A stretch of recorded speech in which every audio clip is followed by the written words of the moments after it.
Olá, meu nome é Marcelo Sinsic, sou MVP em Windows IT Pro Expert, trabalho como consultor técnico na Dell Serviços de Consultoria Global e nós vamos neste vídeo falar um pouco sobre as novidades que o Windows 2012 trouxe para as empresas, para os novos modelos de trabalho e as transformações que tivemos hoje.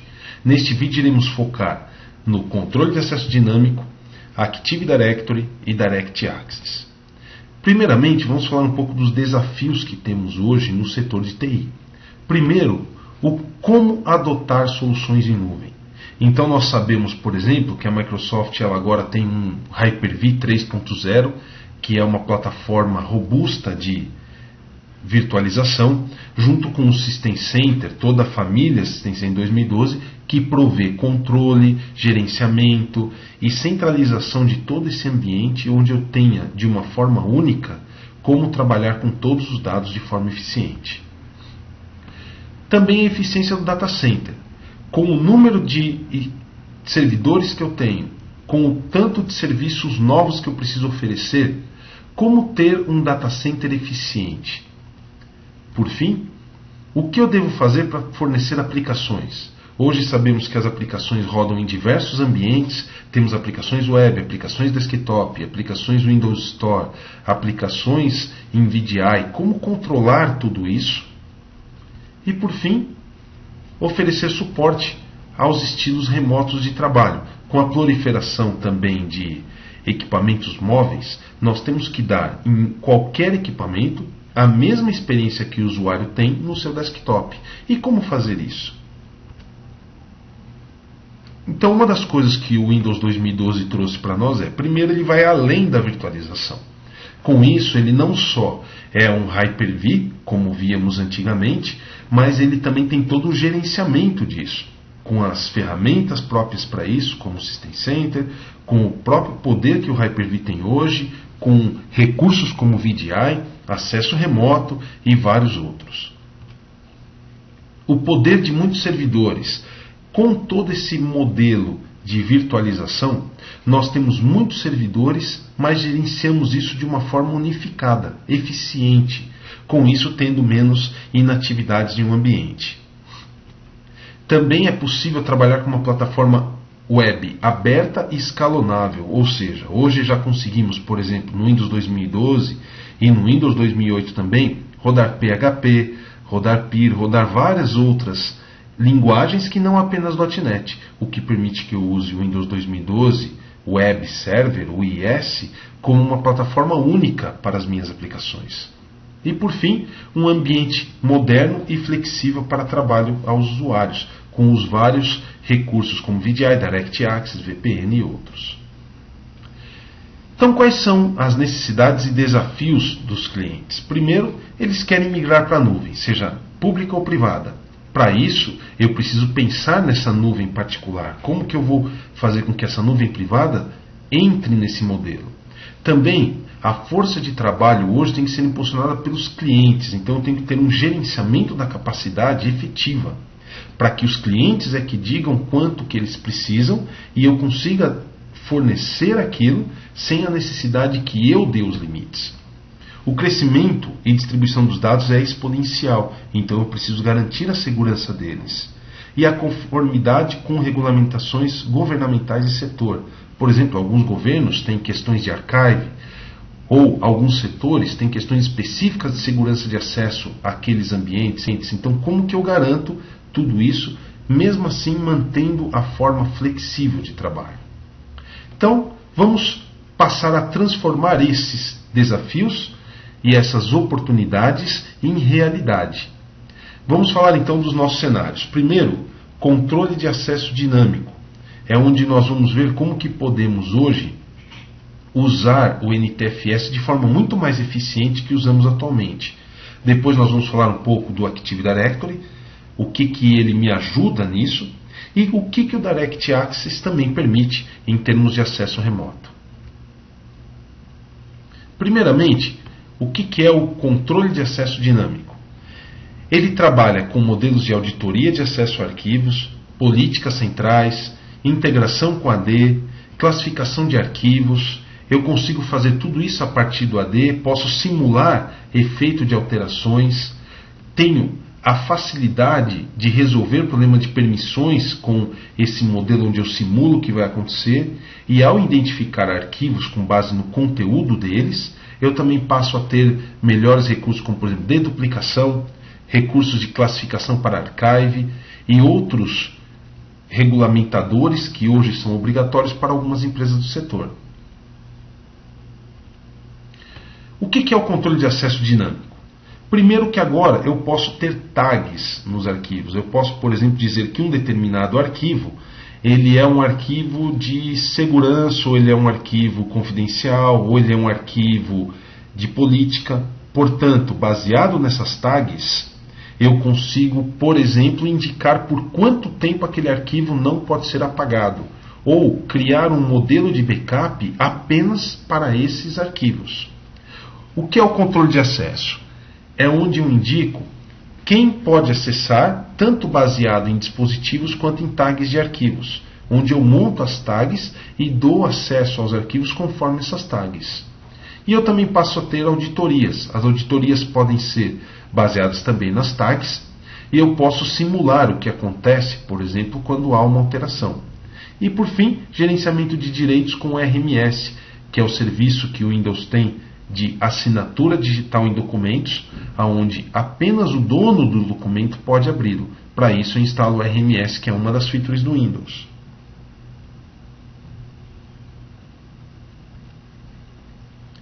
Como que eu identifico então as informações? Há 4 formas de eu trabalhar com tags.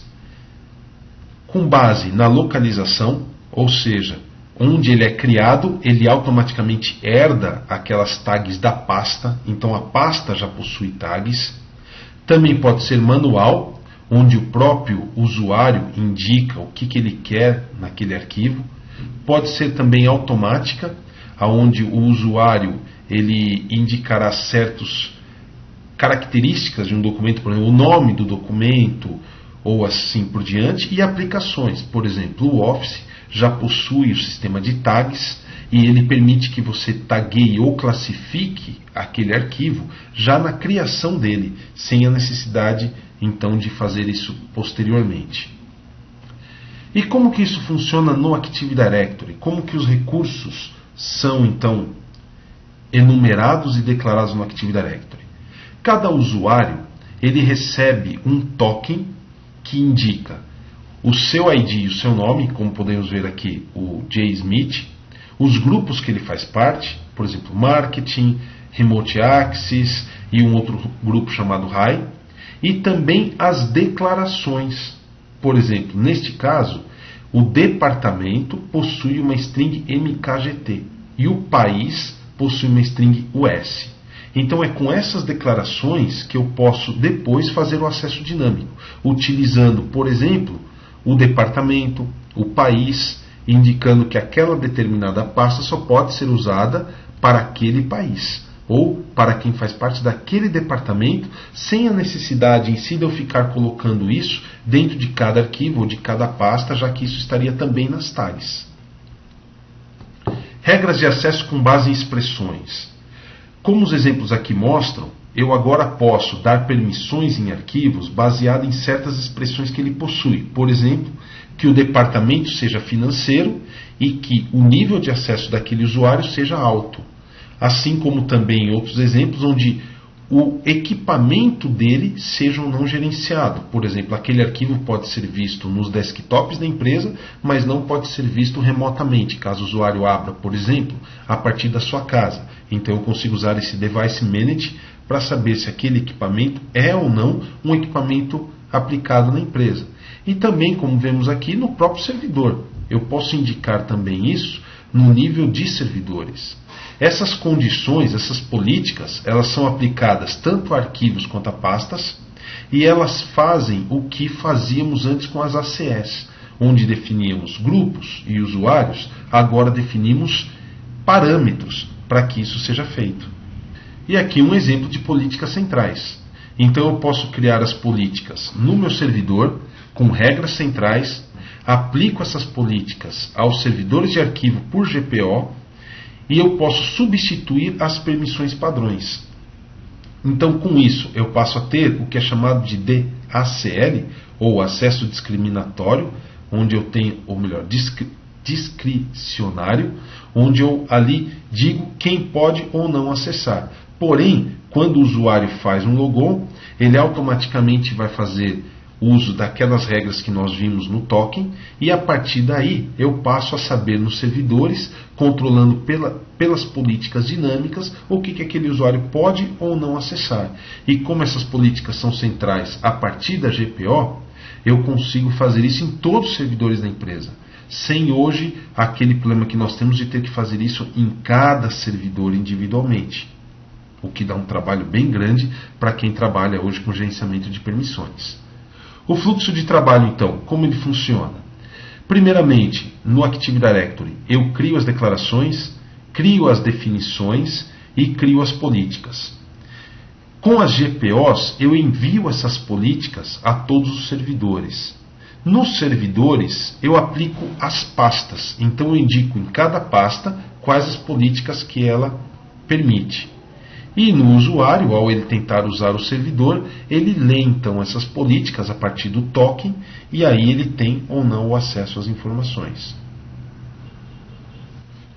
Exemplos de política de acesso centrais são casos em que, em todos os servidores da empresa, eu preciso que aquela política esteja presente, então eu a distribuo a partir da política central. Também gerenciamento de dados específicos, por exemplo, determinado dado só pode ser acessado por quem é de marketing, ou documentos que contêm a tag confidencial só podem ser acessados por usuários de determinado nível.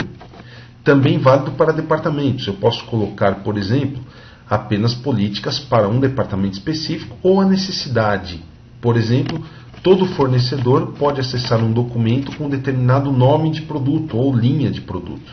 Com isso, eu usaria essas tags para fazer políticas centrais de forma mais simples. E em caso de acesso negado? Se a máquina do usuário for o Windows 8, ao tentar acessar um documento que ele não tem permissão, ele automaticamente vai receber um link com opções de como ele pode resolver.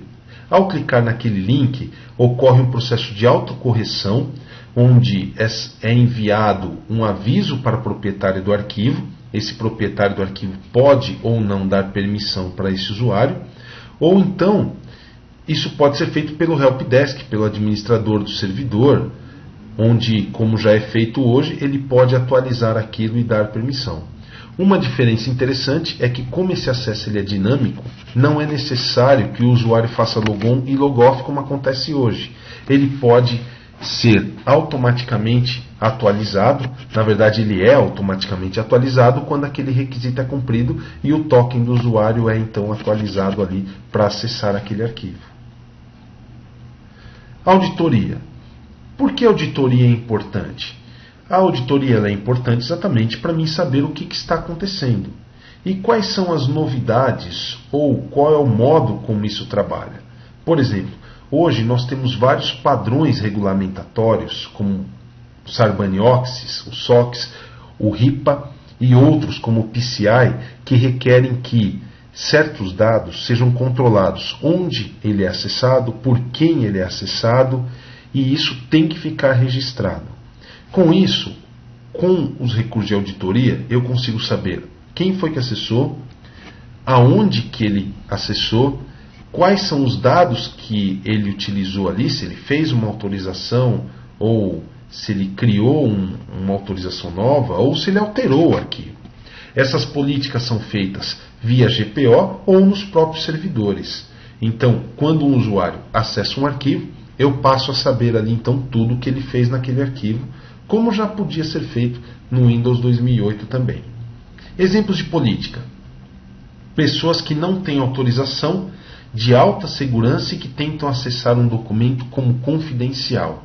Aqui nós temos um exemplo baseado na política de acesso dinâmico, onde a auditoria ela é para todo mundo, todos os acessos, para os impactos de alto, que seriam os High Business Impact, e que a segurança do usuário seja diferente de High. Então eu estaria, em todos os casos em que alguém tentasse acessar um arquivo onde o documento tem a classificação de alto impacto ao negócio e o usuário não tem a permissão ou o atributo de segurança alto, eu audito aquilo e não permito que ele acesse. Por outro lado, eu faço um mesmo exemplo, como pode ser visto aqui no lado, onde um fornecedor agora está sendo visto, um terceiro, e ele só pode ver recursos de projeto. Então ele só pode ver recursos do projeto em que ele está e não de outros projetos. Então com isso eu também consigo saber onde que um usuário está acessando e auditar caso ele faça um acesso onde ele não deveria. Processo de criptografia. Isso também é uma novidade no Windows 2012, pois ele permite, com base no Office, com a DRMS, que um documento seja criptografado e só possa ser lido a partir dos usuários que têm aquela permissão. Esse recurso é necessário que eu instale o RMS no Windows e a partir daí eu indico num documento, por exemplo, que determinada parte dele só pode ser lida por algumas pessoas. Então, por exemplo, eu posso criar um documento confidencial, permitir que esse documento seja lido por várias pessoas, selecionar uma parte desse documento e eu posso criptografar aquela parte do documento. Também posso fazer isso por e-mail, também posso, por exemplo, colocar a palavra confidencial no documento e ele é automaticamente classificado como de alto impacto e ele passa a criptografar. Tudo isso a partir das regras que são colocadas no RMS. Controle de acesso dinâmico, então, nos trouxe alguns benefícios. A classificação de dados, onde eu consigo, baseado no nome do arquivo ou baseado em tags, classificar e trabalhar aquele documento com as regras locais. Controle de acesso, onde agora eu consigo fazer a controle de acesso e também auditoria baseada em regras e, assim, dar o acesso de forma forense, respeitando as legislações e também a privacidade da empresa. E por fim, auditoria, ou melhor, criptografia por meio do RMS, o que só permite que determinados usuários ou determinadas partes de um documento sejam copiadas, por exemplo, garantindo e evitando assim vazamentos de informações dentro da organização. Vamos ver agora então uma demo de como funciona o controle de acesso dinâmico dentro do Windows 2012. Nesta demonstração, vamos ver então como trabalhar com o gerenciamento de arquivos, tanto a parte de classificação de arquivos, como também como dar acesso dinâmico. Primeiramente, notem que eu tenho aqui o serviço de File Storage Services e o serviço de File Services Resource Manager instalado. E aqui eu vejo que, além das propriedades comuns que já existiam no Windows 2008, como cota, screening e relatórios, eu passo a ter agora também classificação. Então o que eu quero, por exemplo, é indicar que determinada pasta que eu criei aqui agora, esta pasta chamada de teste, ela exige que seja dito que departamento aquele documento ele é, exatamente para saber o nível de sensibilidade dele, quem pode acessá-lo ou algo assim. Então eu venho aqui e crio uma propriedade. Então vou criar essa propriedade como departamento. Ela é uma propriedade de múltipla escolha, onde eu tenho o RH, TI, diretoria, e poderia colocar outros departamentos aqui também. E agora eu quero indicar que os documentos que existirem nessa pasta, numa determinada pasta, precisam ter essa propriedade. Então eu vou indicar aqui que eu quero gerenciar a minha pasta. Então eu indico que eu quero gerenciar a minha pasta com o uso, a propriedade uso, e adiciono aqui aquela minha pasta teste. Ok, e indico que essa pasta ela é do tipo aplicação e de usuário. Ok, apenas um exemplo para servir de propriedade de como que eu vinculo uma propriedade de gerenciamento a uma pasta. Porém, notem que eu ainda não vinculei o departamento, porque agora o que eu vou fazer é criar a minha regra. Então eu venho aqui, crio uma regra que eu vou chamar de pasta com categorias. Indico que essa minha regra ela pega arquivos que tenham essas características, portanto notem que automaticamente ele já escolheu aquela pasta, já que aquela pasta ela contém esse tipo de arquivo, portanto essa regra ela aborda esses dois tipos de arquivo, e que eu vou classificar essa pasta baseada em conteúdo dela, o arquivo ou um comando PowerShell. Então eu vou colocar como folder classifier, e aqui eu escolho a propriedade que será colocada no arquivo, ou seja, todas as pastas, todos os arquivos nessa pasta incluirão essa propriedade, por exemplo. E aqui o tipo de avaliação que eu vou fazer, se eu vou ou não sobrescrever esse arquivo quando eu avalio a classificação dele.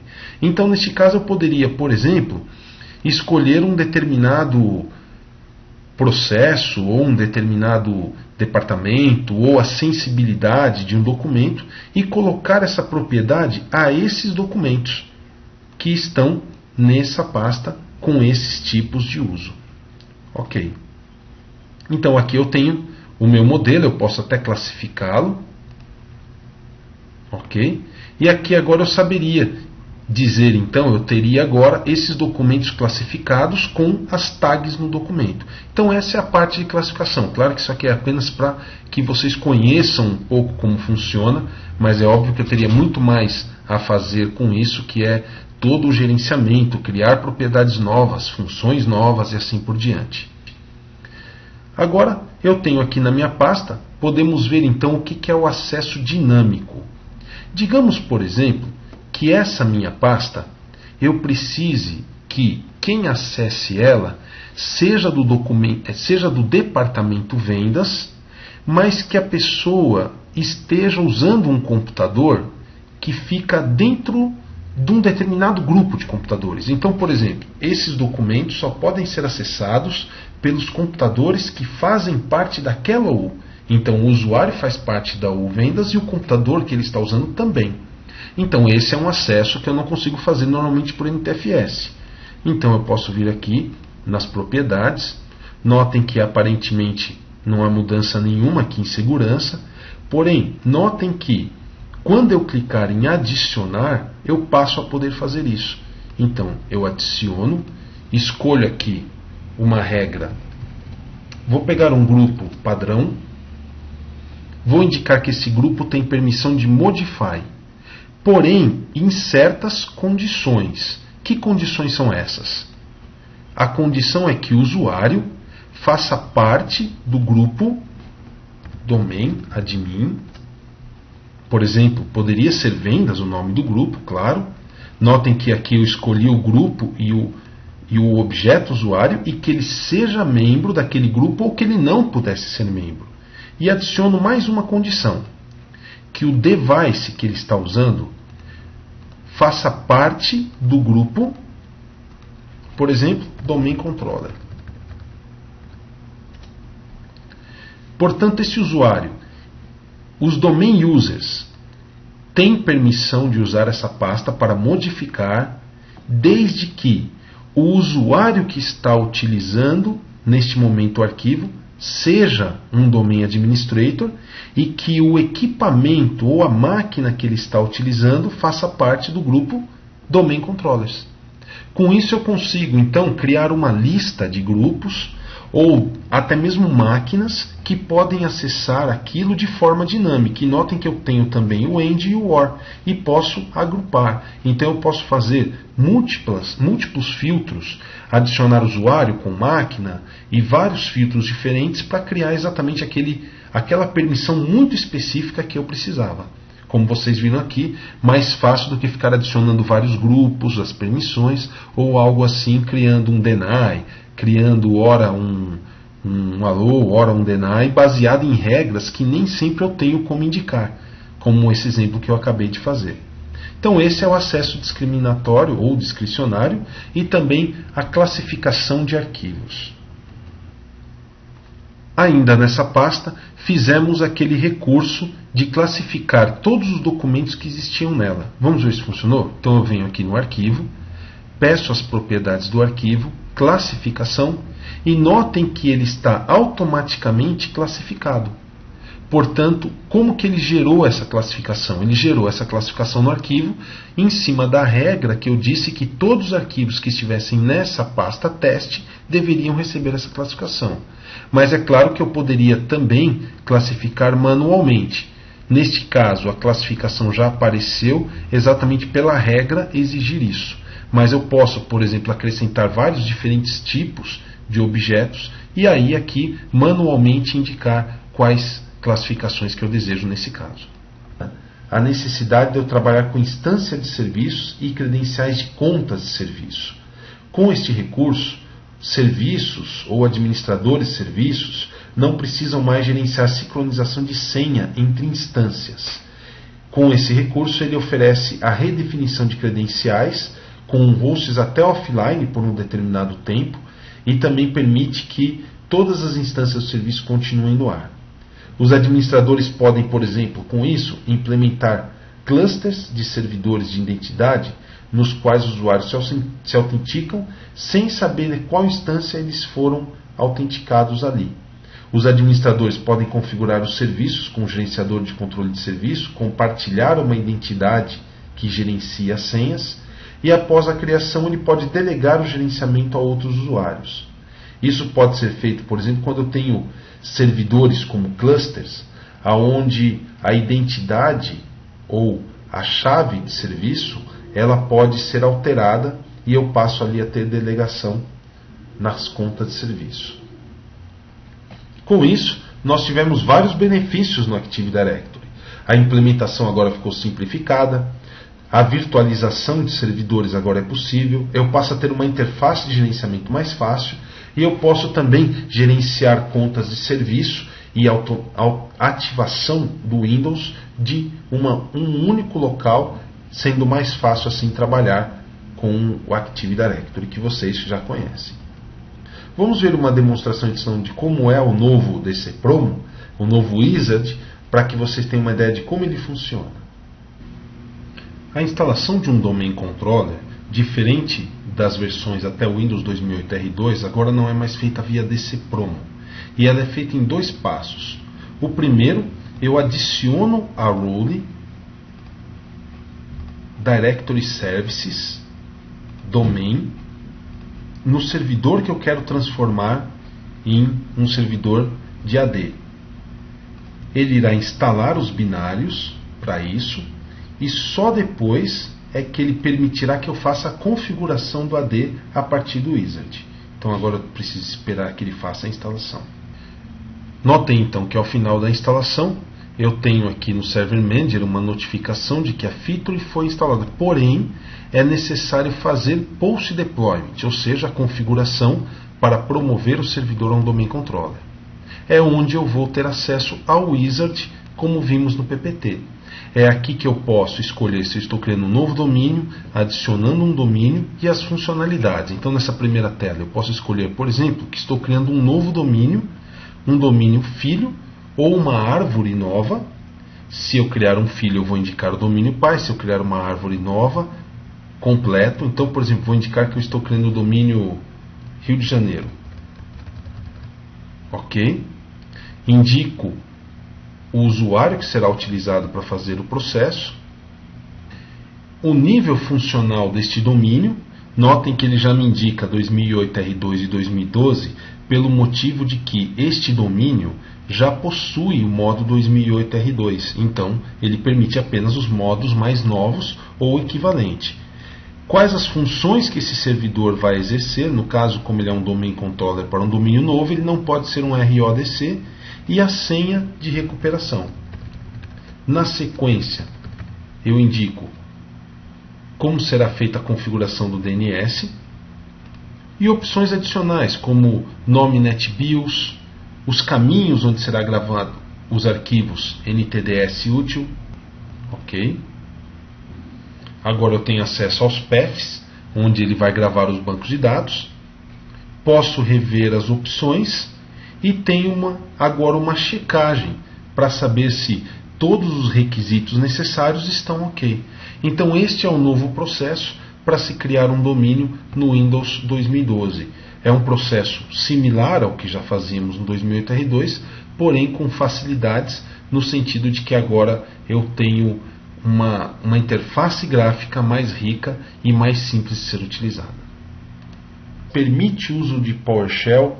O túnel agora pode ser local, ponto a ponto. O gerenciamento agora é bem mais simples.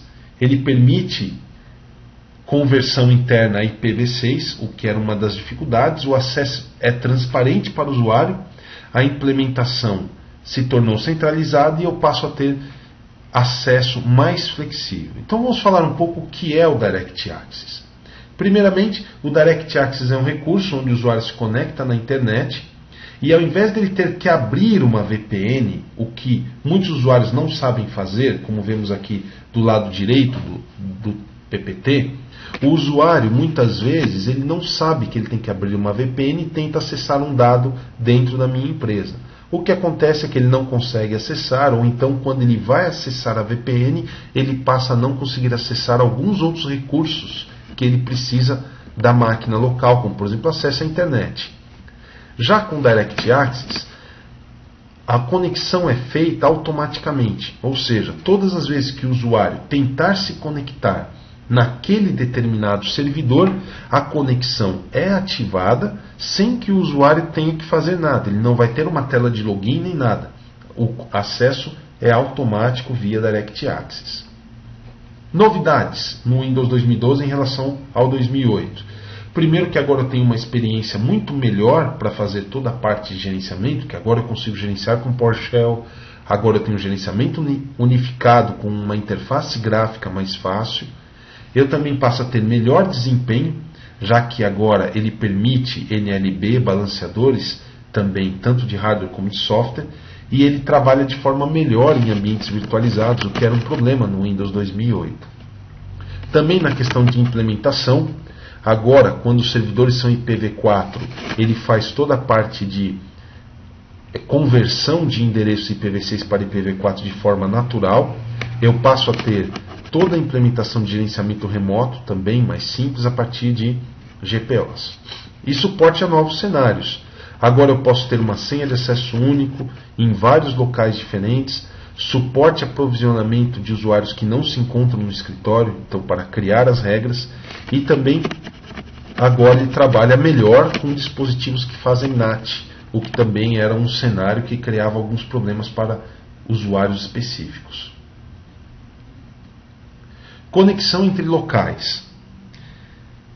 Nós ainda podemos utilizar uma VPN, como o exemplo aqui mostra, onde temos um acesso à VPN, onde eu tenho agora parte da estrutura de VPN garantindo a conexão, e essa conexão ela pode ser feita de vários locais.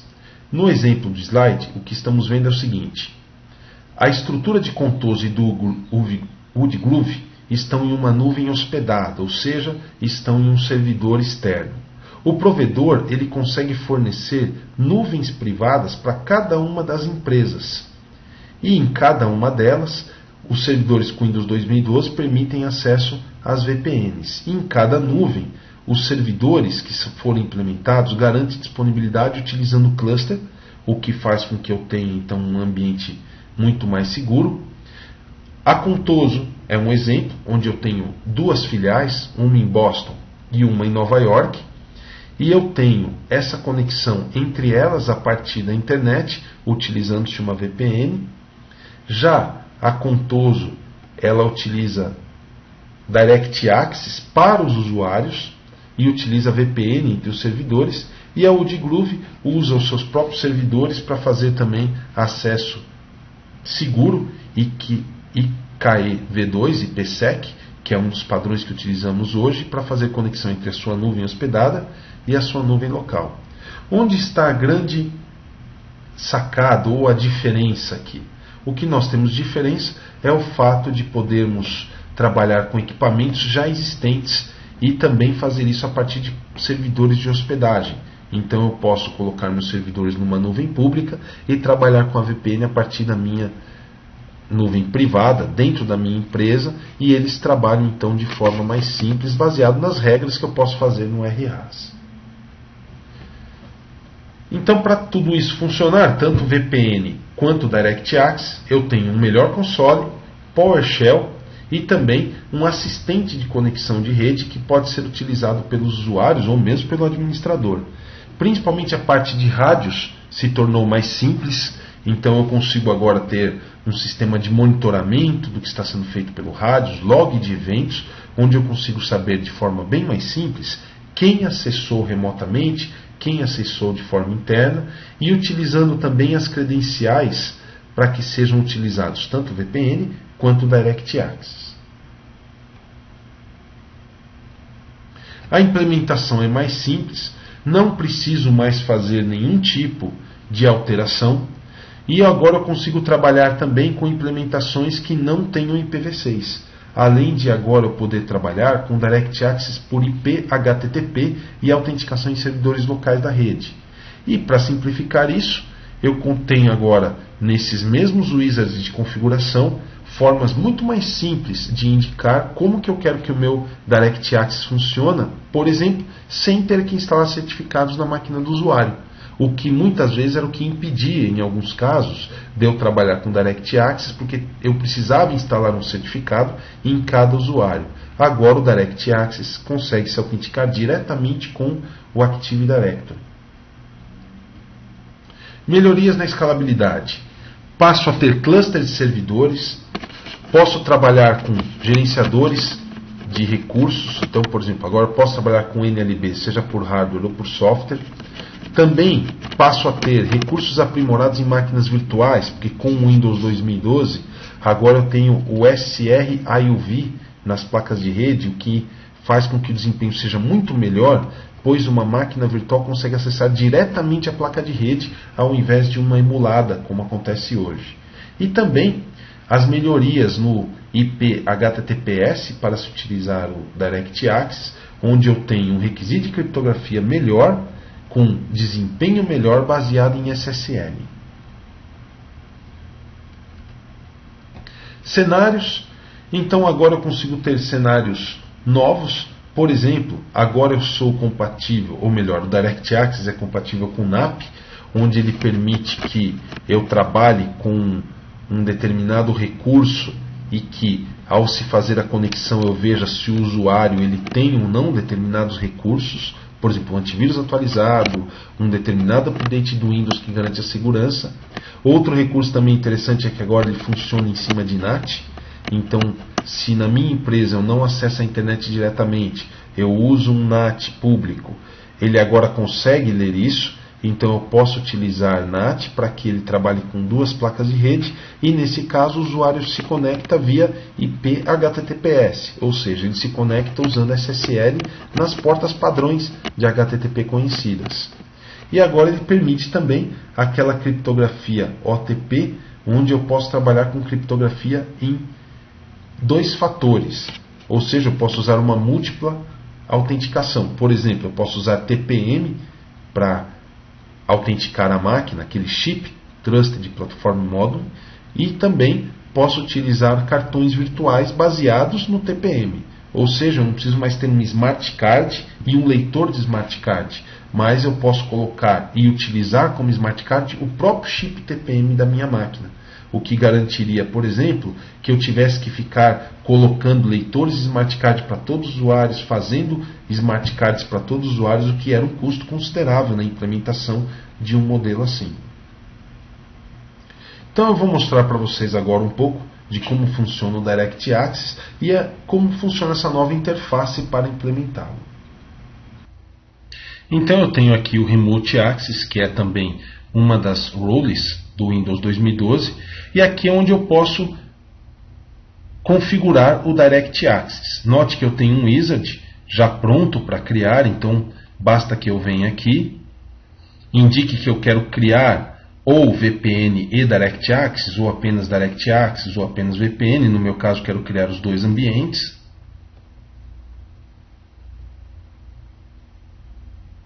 Seleciono se eu estou fazendo esse acesso direto, ou seja, é um único adaptador de rede, ou se eu tenho mais do que uma placa de rede, ou se eu tenho um outro servidor para servir de acesso. No meu caso, esse é o meu IP ou o nome público que tem que ser resolvido na internet. Isso é importante que seja ressaltado. E agora ele vai aplicar todas as configurações a partir de um wizard padrão. Então notem que ele já está criando a GPO para fazer toda a verificação, já cria o certificado, verifica o IP HTTPS, cria a entrada no DNS para que localize-se esse dado. Ele apenas me gera um aviso aqui indicando que o nome público pode não funcionar corretamente, porque o nome na verdade é interno. Ok. A configuração então está pronta. O wizard dele, em geral, é o suficiente para criar todo o ambiente necessário. E aqui então ele já me montou o ambiente dos clientes internos, do cliente Remote Access e dos servidores de aplicação, que bastaria agora eu indicar quem é cada um deles, indicando assim quais são os dados para acesso. Notem também que ele automaticamente já cria as GPOs necessárias. Então eu já tenho aqui, por exemplo, a GPO que será utilizada já com as configurações prontas. Então, para darmos uma olhada nessa GPO, podemos clicar aqui. Aqui estão os settings que essa GPO gera. Então aqui ele tem uma GPO indicando o nome da política.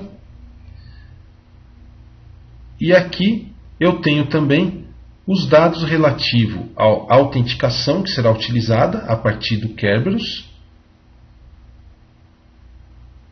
E o nome do servidor que vai fazer a autenticação, ou seja, o nome do servidor que vai me permitir o acesso a essa rede local.